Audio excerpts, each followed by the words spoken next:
Group of friends కలిసి వంట చేస్తే ఒకళ్ళు అదంటారు, ఒకళ్ళు ఇదంటారు. ఇలానే అయితది మాలాగా.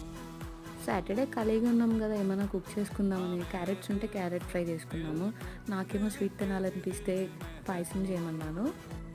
సో, ఫస్ట్ అయితే క్యారెట్ ఫ్రై ప్రిపరేషన్ స్టార్ట్ చేశాము. యాజ్ యూజువల్ అందరూ చేసినట్టే కొంచెం పోపు దినుసులు, కరివేపాకు, పచ్చిమిర్చి లేవని ఎండుమిర్చి ఇవన్నీ వేసే ముందు ఫస్ట్ పాన్ పెట్టుకొని ఆయిల్ వేసి ఇవన్నీ వేసాము. వీటి తర్వాత ఆనియన్స్ వేసాము. ఇవన్నీ మగ్గిన తర్వాత కొంచెం కారం, కొంచెం సాల్ట్, కొంచెం పసుపు కూడా వేసి ఫ్రై చేసాము. అయితే ఇక్కడ పచ్చిమిర్చి, ఎండుమిర్చి సరిపోతాయని నేను చెప్తే కారం కూడా వేయాలండి నా ఫ్రెండ్. వద్దు అని ఎంత చెప్పినా లాస్ట్‌లో మళ్ళీ కారం వేసింది. వంటతో కొన్నిసార్లు తంట కూడా వస్తుంది. ఇదైతే బాగానే కుక్ అయిపోయింది. మేము బాగానే తిన్నాం. కానీ కారం చాలా ఎక్కువైంది.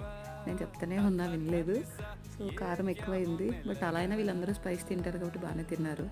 నేనైతే అస్సలు తినలేదు. నెక్స్ట్ పాయసం ప్రిపరేషన్ స్టార్ట్